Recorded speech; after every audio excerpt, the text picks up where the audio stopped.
this background, you know, it's real. It's not digital. Yeah, I know.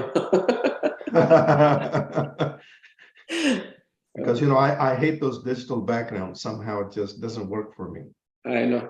It get very pixelated. Background, you know, like that. You don't You know get what? this. I tried without the backgrounds earlier, but now I bought an iMac specially for this. Now this is working very well. Yeah, yours is looking very professional. Very, very clear. So I'm just investing in upgrade all my equipment, you know, to give more quality.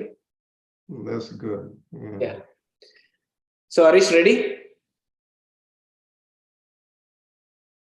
Sir, 1 minute, sir. Okay.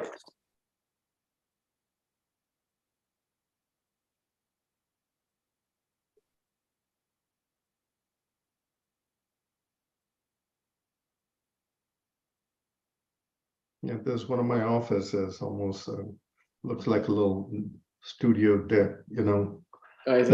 See, this painting behind me is an Italian painting. Ah, that's nice. You are in the office right now? Yeah, I had a meeting over here this morning. That's why I was trying to rush over so I can finish up the meeting and probably meet you from here. Awesome. Thank you. Thank you so much. Yeah, I can't work from home. I mean, I have a whole office downstairs, you know, but I just can't work from Hello, home. sir. Yeah, ready? Ready, sir. మీరు నాకు first thumb చూపియండి. Thumb చూపించి నాకు ఒక 5 seconds gap ఇచ్చి start చేసేసేయండి మీరు. Okay. నేను ఫస్ట్ ఓకే సార్, నేను కౌంట్ ఇస్తాను. కౌంట్ ఇచ్చిన తర్వాత స్టార్ట్ చేయండి sir. Okay. Okay, let's study. Start. 1 2 3 4 5.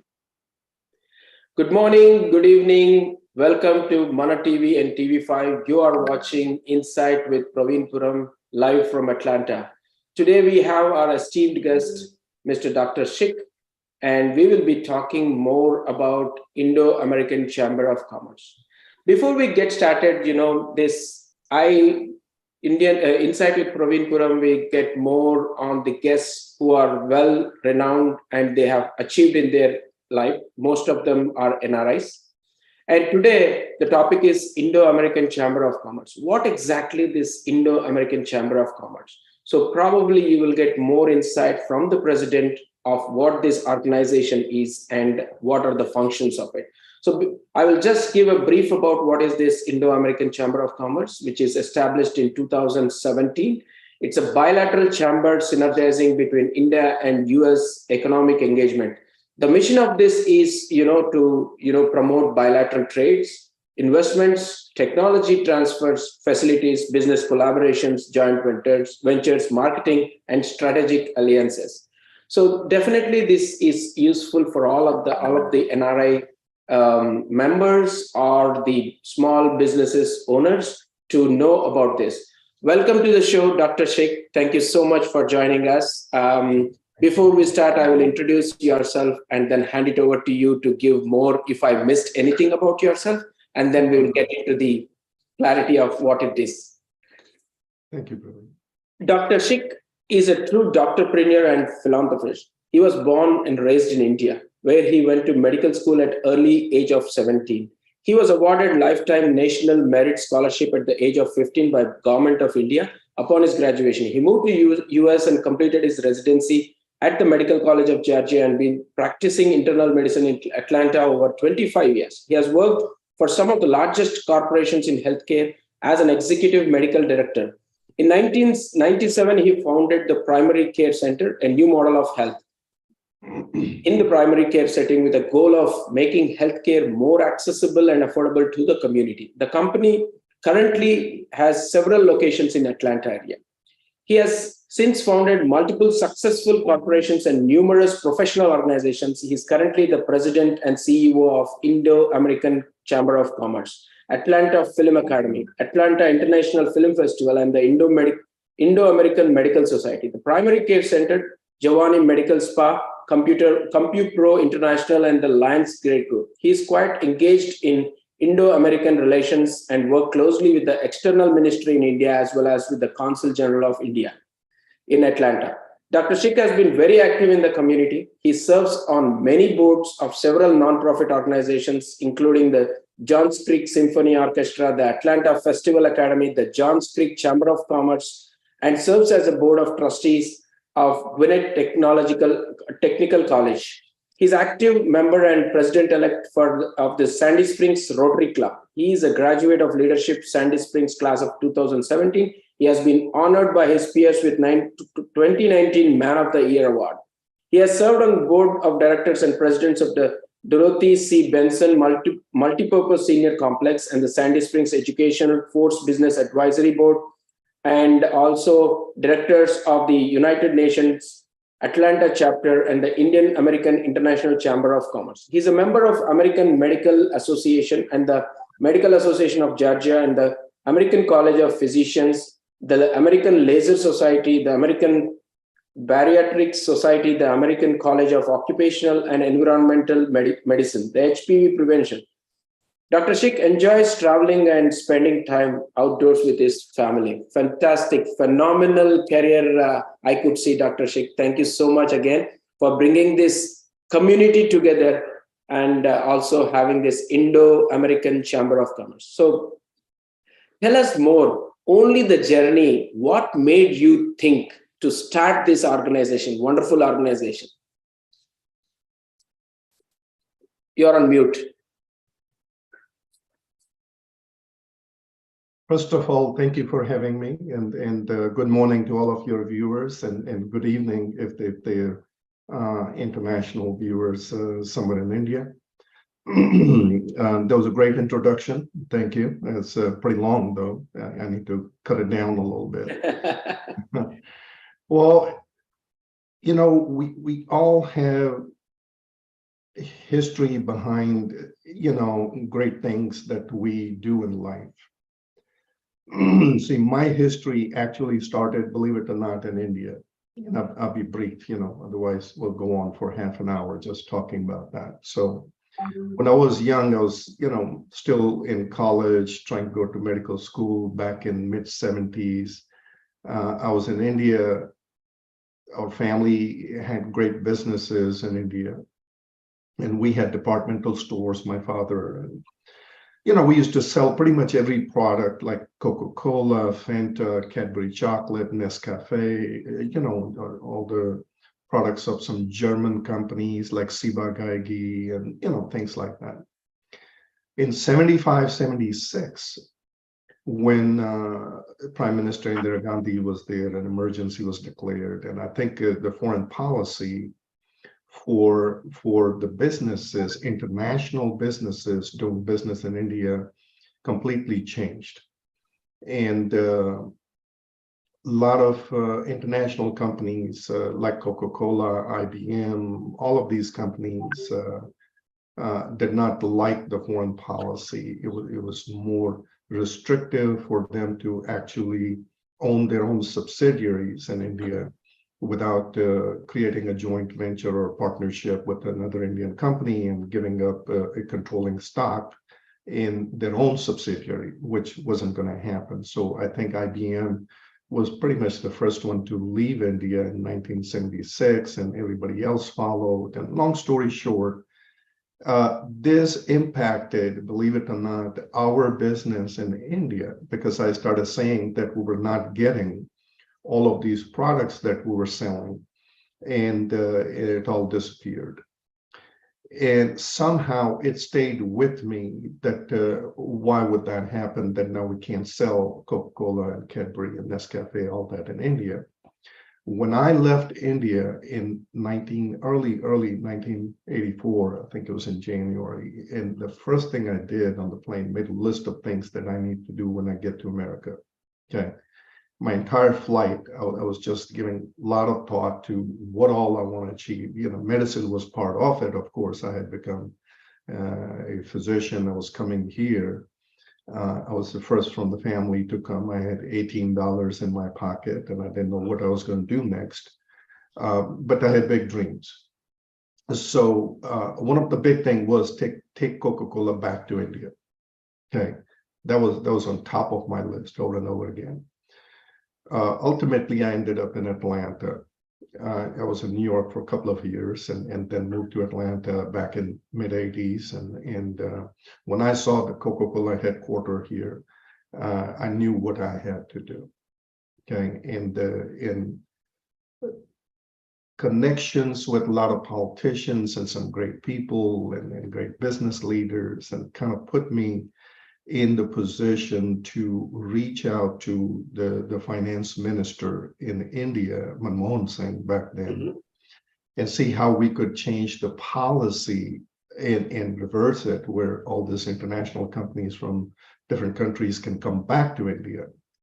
And after 2 years of significant dialogue and a lot of intensive work that we put in, we were able to open up the foreign policy and modify things. So, this is the little seed that started all these things and put me in the dynamics of more of an international business and trying to do business between India and US and again, medicine was not part of that anywhere. I came here as a doctor and I put my doctoring on hold because I was more of an entrepreneur at that time and just continued to conduct a lot of businesses. So 30 years of doing businesses, what ended up happening that I started taking delegations to India with all this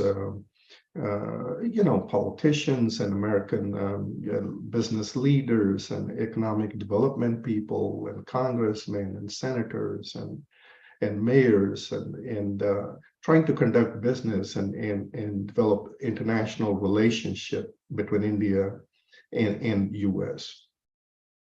In 2017, one of the delegations that I took was so successful that I think on the way back, the entire delegation on the plane kept saying, said, Dr. Sheikh, you are like a one-man chamber. And you should start your own chamber. Okay. And that actually started the chamber, believe it or not, because they all promised that they'll sit on the board. And I said, okay, let's get to America and start Indo-American Chamber of Commerce. So that was the initiation of Indo-American Chamber of Commerce. That's a little long story, but there's a lot of business behind this of 30 years of experience and a lot of relationship development that kind of push you in a state of mind that what we've been doing for 30 years is what a chamber will do. Wow, that's very, very interesting. The first catch is, anyone coming to America would dream of making some money, going back, invest and grow, right? From you, me and you, my viewers have learned you come with the big dreams, right? And then the other interesting thing is being a doctor, adopting the entrepreneurship and making the relationships and making this Indo-American Chamber of Commerce. That's a great history, no doubt about it, Dr. Sheikh. Many of us know in the community, but this is another attempt to take it more to the audience where they need some help on the relations or the economic conditions, how to make their business more between the countries. And as I started initiating this flyer, people started asking me, is this only for IT or is this for other things? And, people started asking me the URL. So I told them that this is not for IT, this is for every other businesses. So mostly people were interested on trading, right? The trade between India and US. So more we will definitely answer those questions. So Dr. Sheikh, after I think probably you said 1980s. So after 30 years or 37 years, you have started this Chamber of Commerce. So what did you feel now after 37 years? How do you take this to the community? What kind of benefits you wanted to bring it to the community? First of all, the question is, why did I wait so long to start the chamber, right? Yes. It took 35, 37 years, like you said, but it's the right timing. And, initially it was my personal business you know, it was for-profit business between the countries, and you know, so it kind of an offspring, a spin-off out of my own personal business, that we started this nonprofit chamber, because you know, I made so many connections and so many relationships that we have developed and groomed over a period of last 40 years almost, with different economic development people in the state, with the state of Georgia, and so many different states. We're not limited to just Georgia, but our presence is in Georgia and Atlanta. So I always talk about Georgia more, and you know, Georgia is home, and I'm biased. You know, I love Georgia. And Georgia is actually, you know, has been on the top for attracting businesses to come to Georgia for last 9 years, believe it or not, in a row. So it's a lot of business growth and business-friendly government in Georgia, so it helps. But you know, first 2-3 years, the chamber still structurally existed as you know, a lot of great board members, and quite a lot of them are, you know, business leaders and CEOs of Fortune 100 companies, and a lot of politicians, and you know, so it was a makeup board was phenomenal. Even though, you know, the difference is what we see generally, what you end up seeing in Indo-American Chamber, that we tend to be more Indo, you know, it becomes more Indo. So all the board members, leaders, the leadership is always more Indian, and even the clientele, your members are also more Indian. So I get asked this question all the time, believe it or not, that do you have to be Indian to join the Indo-American Chamber? And I was taken back, and I'm like, we need to truly educate people, okay? There is American also in Indo-American, you know, don't forget that. So we say Indo and American. So what does that mean? Are this the Indians who live in America, or are these the Americans who are trying to do business in India? Or are these the people who are from India who are trying to do business in America? How does it work? I mean, who is this for? And that question stayed there for almost 3 years, because initially, like I said, the structure of the board was all Fortune 100 companies and big members. We didn't have general local membership until last year. Sometime in March, we opened up, about 9 months ago, believe it or not. We opened up to general public and local businesses. And we started truly educating people that this is not limited to just Indians or people who are trying to do business in India, or Indian people whose companies are in India trying to come to America. Of course, that's part of it. I'm not saying we don't do that. But this is about mainstream American businesses want to do business with the Indian community, and they just don't know how to approach the Indian community, and vice versa. The Indian businesses in Georgia, in Atlanta, or local businesses, they just don't know how to get into American market, okay? Because we tend to do business quite a lot with each other, and we remain in this box. And it just don't know how to penetrate that market and put ourselves in front of a Fortune 500 company and sell our services, or whatever those services might be, IT or anything else, like you said. And in the chamber allows our members to, you know, it gives them that resource and ability to approach the mainstream local market. And that's why it's important that anybody should join. You know, when I say Indo-American, the way we look at this in our chamber is Indo is, you know, 1.4 billion people that we're trying to serve. Okay, but then again, when we see American, then there are another 350 million. So American to us are Indians who live in America, and also Caucasian, white, Black, Nigerian, Chinese, Vietnamese, Latinos, they're all American. Absolutely. So we're very, very, very inclusive. I mean, if you just look at the makeup of our board, you'll know that it looks like a United Nation, literally. So you have presence of pretty much every community, every demographic you can think of, whether it's women, whether it's minority, veterans, so we're a very inclusive type of a chamber. So, the visibility of this chamber needs to be a mainstream local chamber, which is more international, instead of just limited to people who are trying to do business between two countries. We're not that.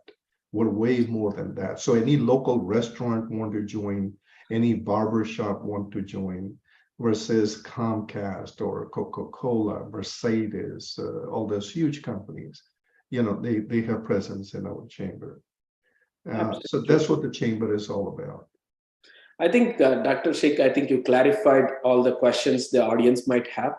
And personally, I have been last year in your one of the event, and I saw it is more diversified. And one of the things I like about is your introduction to the new members. That was very interesting. You give an opportunity on the floor to talk about themselves. That gives more vocal to tell about their businesses, to know about the other businesses. And really, I enjoyed the event when I came. Good. And that is where I thought I should bring you on my show to, add more members in the coming years. So before we go more deep into this, I just wanted to tell the audience, what is the memberships, different memberships? How can you be a member? What can you do on the board, or if you want to join, or if you want to be on the event? What is your signature event? If you can clarify what is the cost as well, so that, the audience know all of it.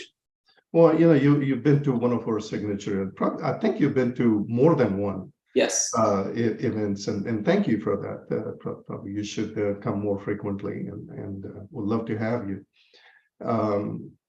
If I can comment on what you said, my introduction of the new members and all that,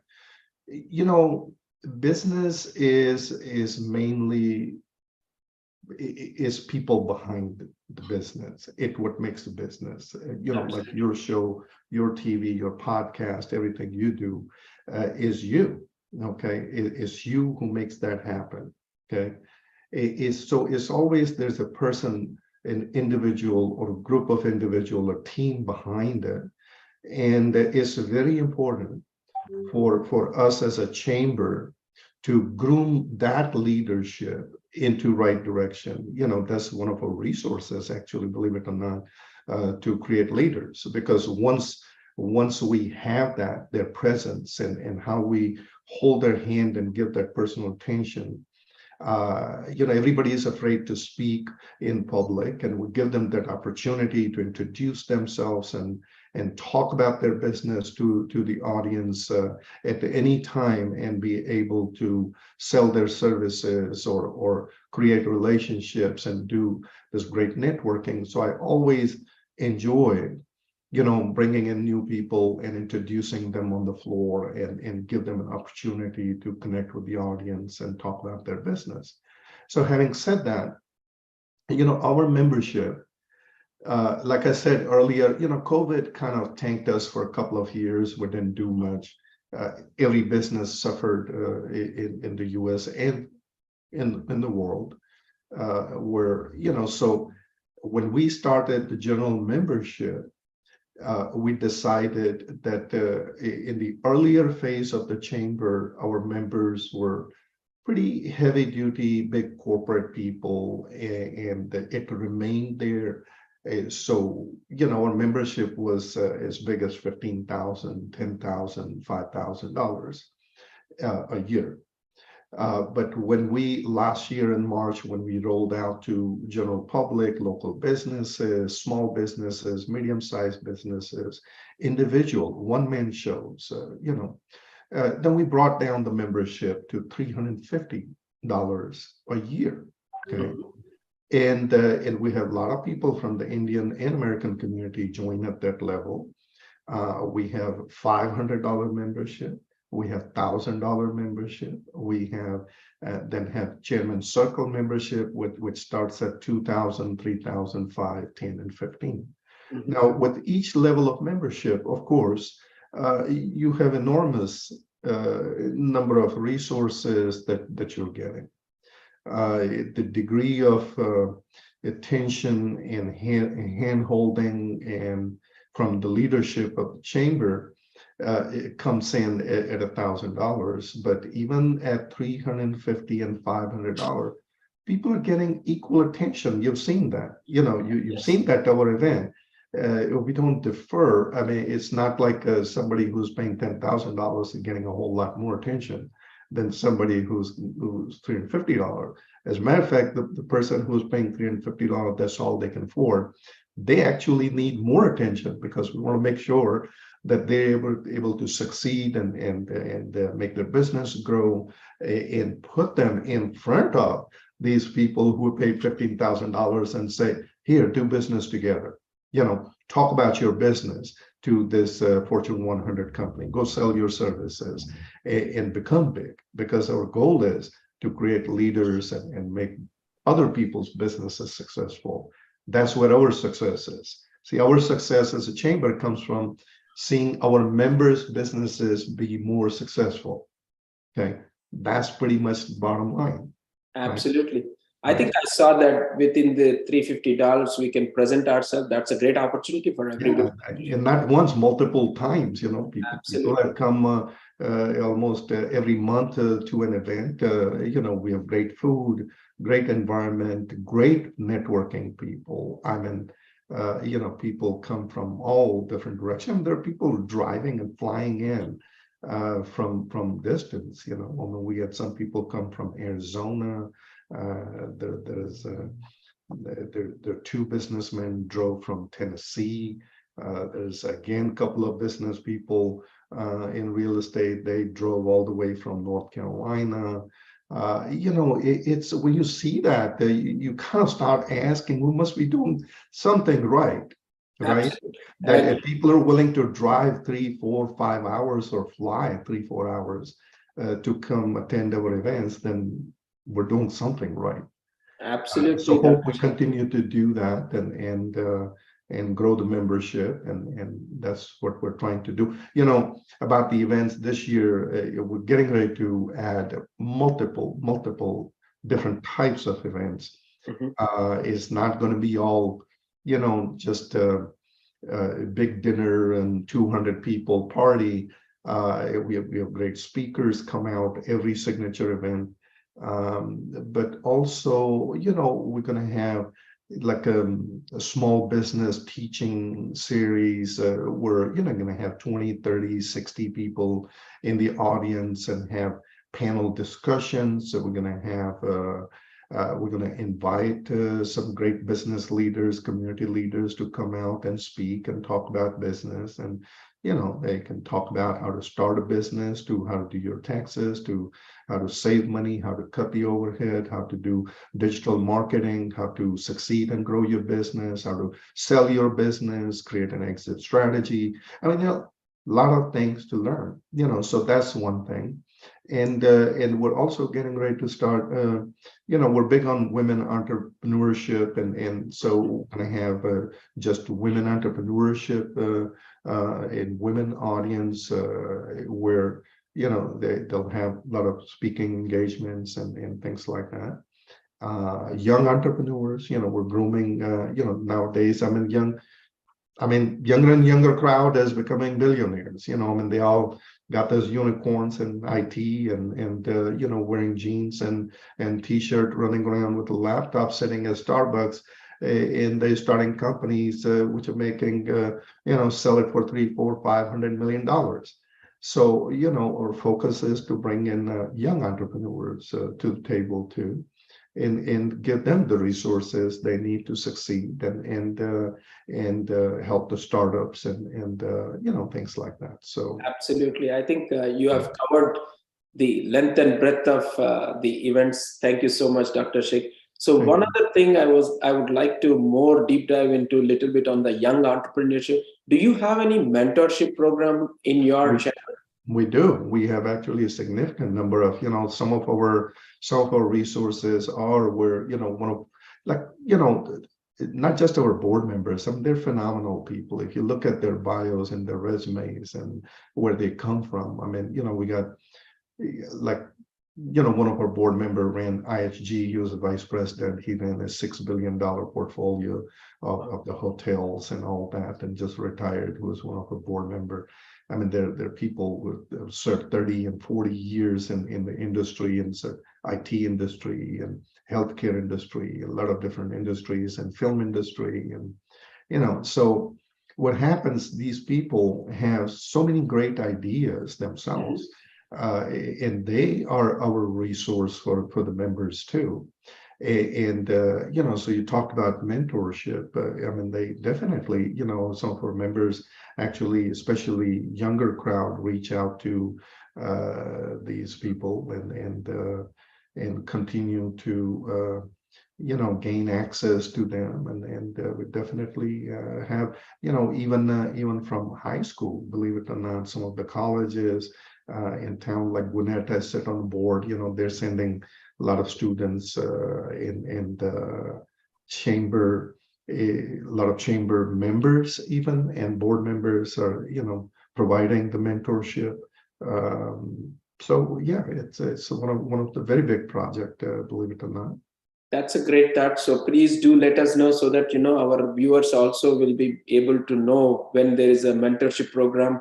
Our kids, NRI kids would be interested to. Probably I'll get more information and translate to the community. So tell us, I think in the interest of time, I have a couple of more questions which are very key. One would be, what are your last 5 years achievements? If I would ask you, what are the great things you have done from the chamber which are useful to the community, I would like you to explain them. Sure. If you deduct the 2 years that we lost with COVID, then the last 5 years, not just creating the network and the infrastructure, and like I said, 35 years of doing business with a lot of people, at least it allowed us to bring all of these resources to the table and provide it for our members. And what a lot of our members have enjoyed, some of the resources they're not even aware of, believe it or not. I mean, to give you an example, the state of Georgia, economic development has, 82 different programs, believe it or not. Okay.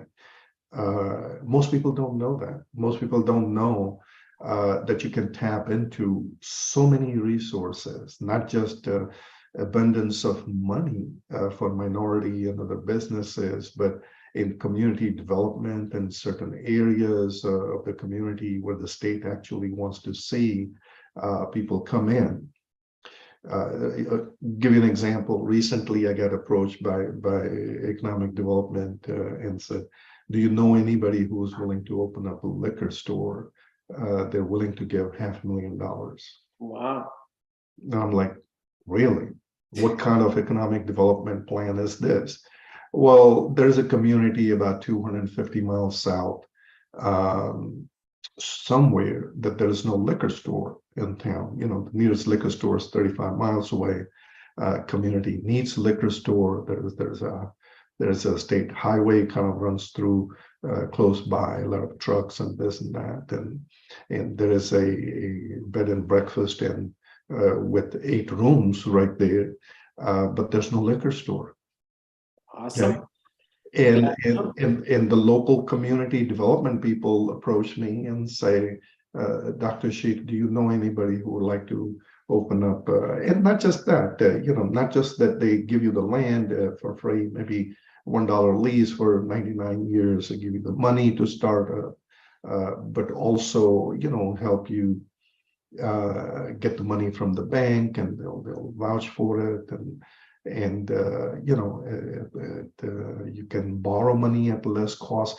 It's just one of the example that I'm giving you. Sometimes we just don't know. I mean, there are a lot of plans, a lot of funding, federal funding, which is earmarked at the state level to be spent. Like when Trump was in the office, $179 million were given to Georgia. Wow.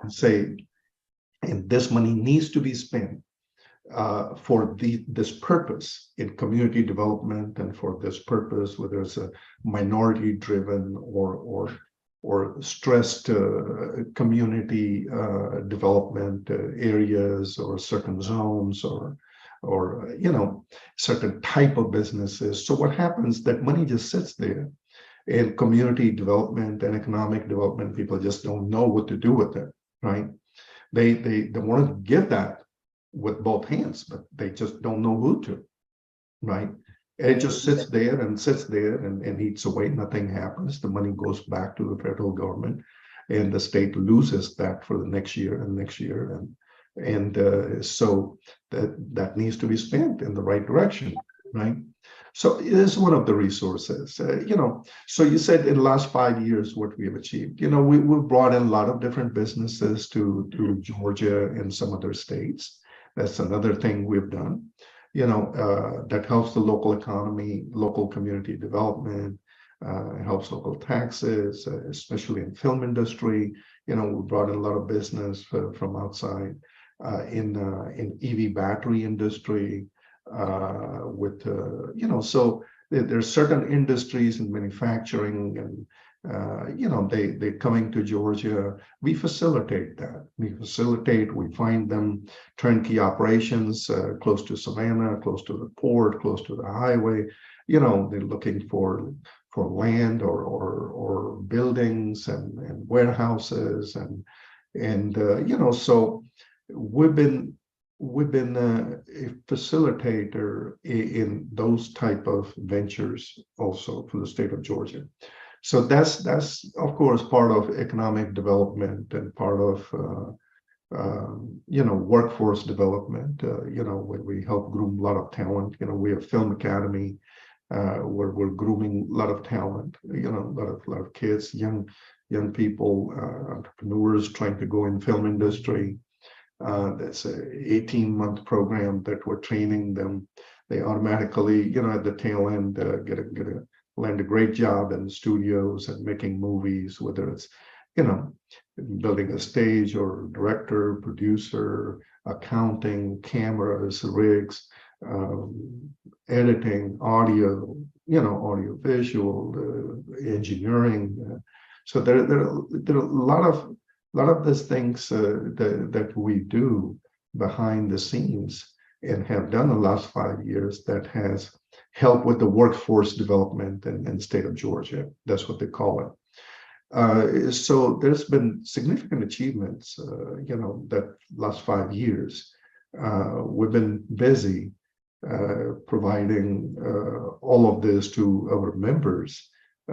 Because now the membership has grown rapidly, believe it or not. I mean, in 9 months, needless to say, yesterday we met last night at our Republic Day celebration, and one of the state senator, Sean Still, introduced me as to other senators and Congress people, saying, meet Dr. Sheikh. He has the biggest chamber absolutely in the state of Georgia. I'm like, really? How did we become that big all of a sudden? We just started enrolling membership, not even a year. We're growing rapidly. You've seen it at our signature event. A couple of hundred people show up. It is phenomenal, and we're happy. So we want to continue to grow and continue to provide those great services that I talked about, and great resources to all of our members. I mean, some of the resources are, not just the access to all this relationships with the state or economic development, but also, learning and teaching in discussions, and we have a new project called CEO Roundtable, okay, where we're going to invite the CEOs of different size companies, and they get to sit down on a truly a roundtable and discuss their headaches, their problems, their day-to-day operational issues, or how to grow their companies. So what we want is a small business with an annual revenue of $2 million sit down with a company with annual revenue of $100 million or $400 million and learn from them and say, what headaches did you have when you were small, and how did you get to be where you are? And it's one of those discussion resource that I think will be very helpful to some of our members, and I can't wait to start that this year. I think that's great achievement, and it takes a lot of efforts to really do all these coordinations and facilitations. And I think that's a great achievement from the Chamber of Commerce, and probably more and more people definitely want to join. I myself want to join, definitely I'll do after this, because I see a lot of insightful information from the government, and I see you very active. Yes, last night also I was very much observing you from how you are interacting with the different senators, commissioners, mayors, and all those kinds of stuff. So definitely that's a great insight to all the audience. And also one more question I always get: you have a Indo-American chambers in US, and there is also an Indo-American chamber of India. So what is your connection? Is there any plans in future to collaborate and get together? Because that will be a humongous benefit for Indo-American relationships. Can you please expand on those grounds? Sure. No, actually, I'm glad you asked. Yeah, totally forgot about that. As a matter of fact, we are the new chamber that just started literally, 5 years ago. But they've been around for 35, 40 years, right? Absolutely. So believe it or not, our inception was modeled after them. So, all these years, like I said, when I travel, take delegations to India with all those foreign leaders and business and politicians, and guess who actually receives us all these years? It's always been the Indo-American Chamber of Commerce in India. Oh, wow. And that's where it all started. So every time we've gone there, to India, they're the one hosting us. They're the one actually taking the entire delegation and put us in front of their membership, and we are the panel discussing things when we go to India in front of Indo-American Chamber of Commerce members, okay, in Mumbai. Now, when we fly from Mumbai to Chennai, then Indo-American Chamber of Commerce chapter Chennai receives us, take us out to lunch and entertain us and take care of our sometimes even transportation or inviting local businesses and business leaders and politicians. They're the one hosting us, right? Same in Bangalore, same in Pune, same in Hyderabad, okay? So what is happening that Indo-American Chamber of Commerce in India, the different chapters, they're always been there for us. Okay, so I call them, and then we started later on, say after coming back here, and we called that the Indo-American Chamber of Commerce Atlanta.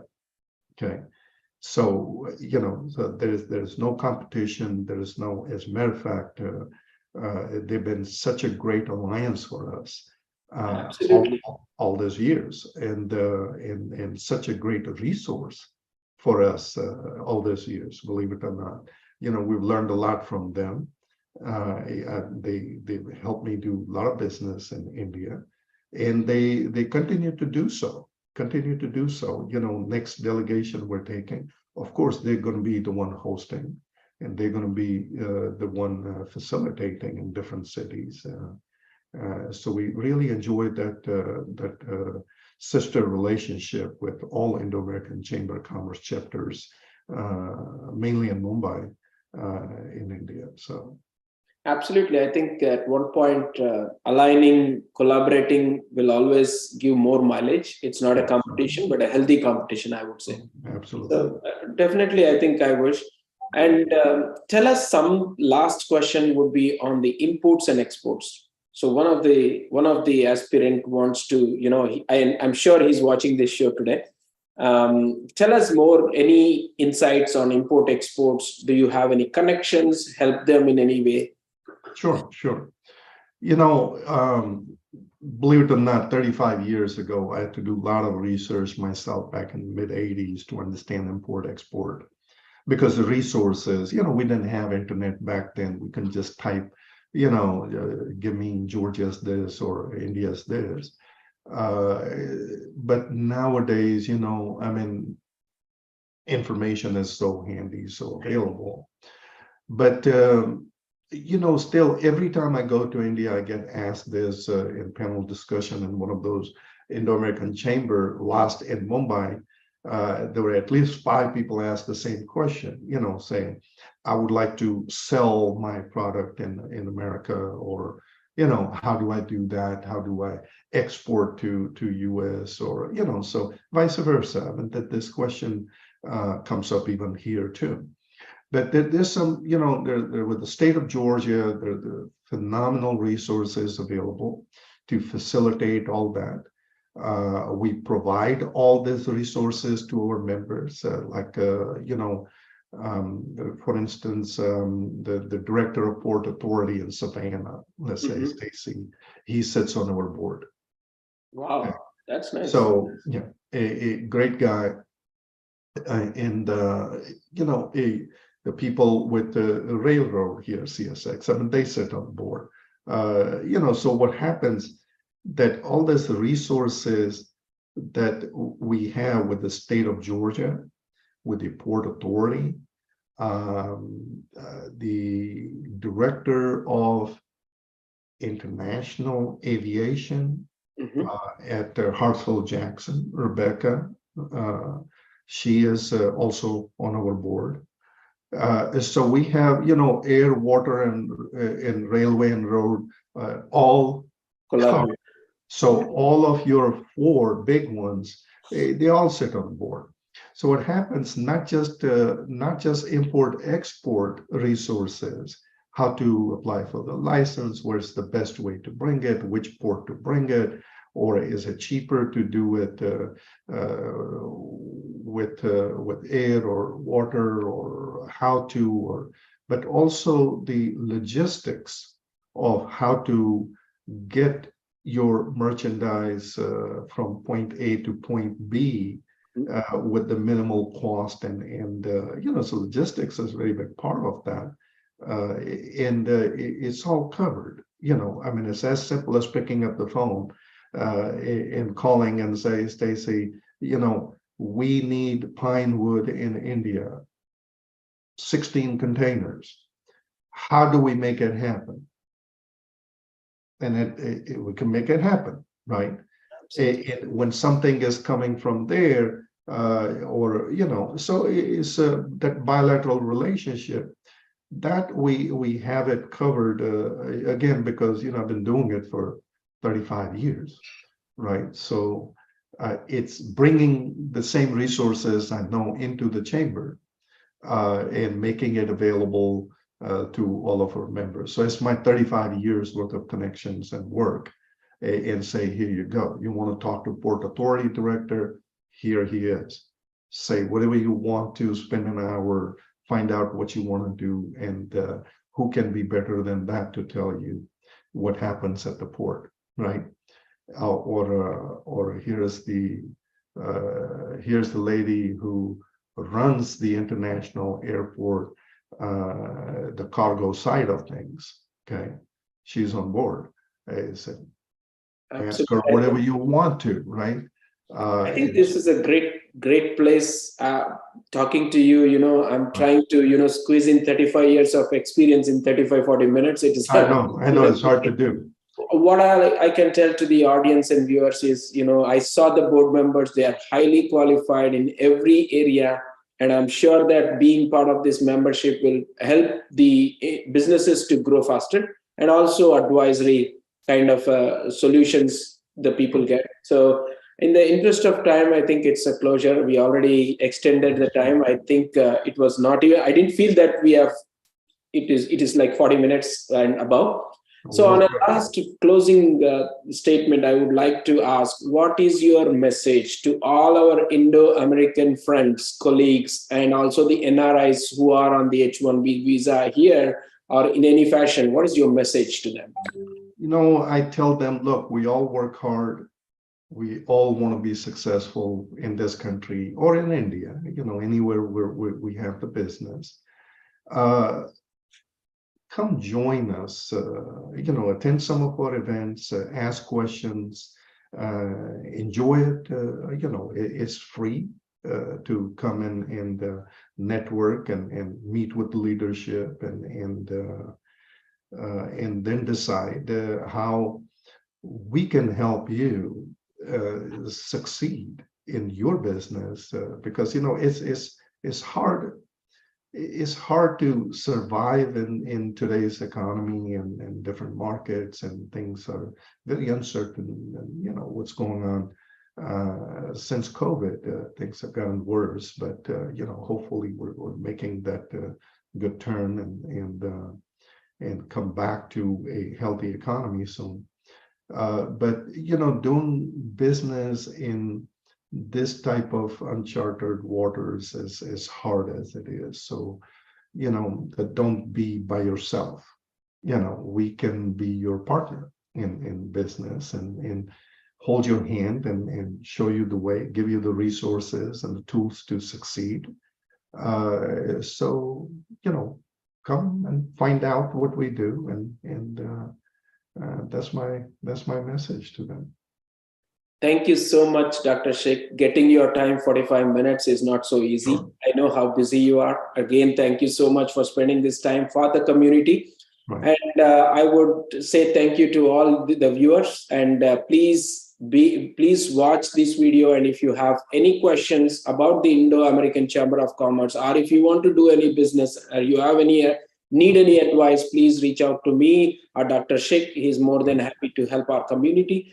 And as a closing note, please do watch these videos and bring in good people where that can be helpful to the NRIs. This is my voluntary opportunity for you all to serve you. Please do come and be on part of this if you have any achievements or to share. Thank you. One thing, there are a lot of different Indo-American chambers, even local in different cities also. Mm-hmm. So look out, for Indo-American Chamber of Commerce Atlanta, which is IACC-US.com. Okay, because people do get confused sometimes. Because there's so many chambers. There's one in DC, one in St. Louis. There's a couple in Texas. So I want to make sure that. It's just the name everybody is using, Indo-American Chamber of Commerce. So we're at IACC-US.com. Okay, thank you. Check us out. Thank you, Dr. Sheikh. Have a wonderful weekend ahead. Thank you so much. Thank you.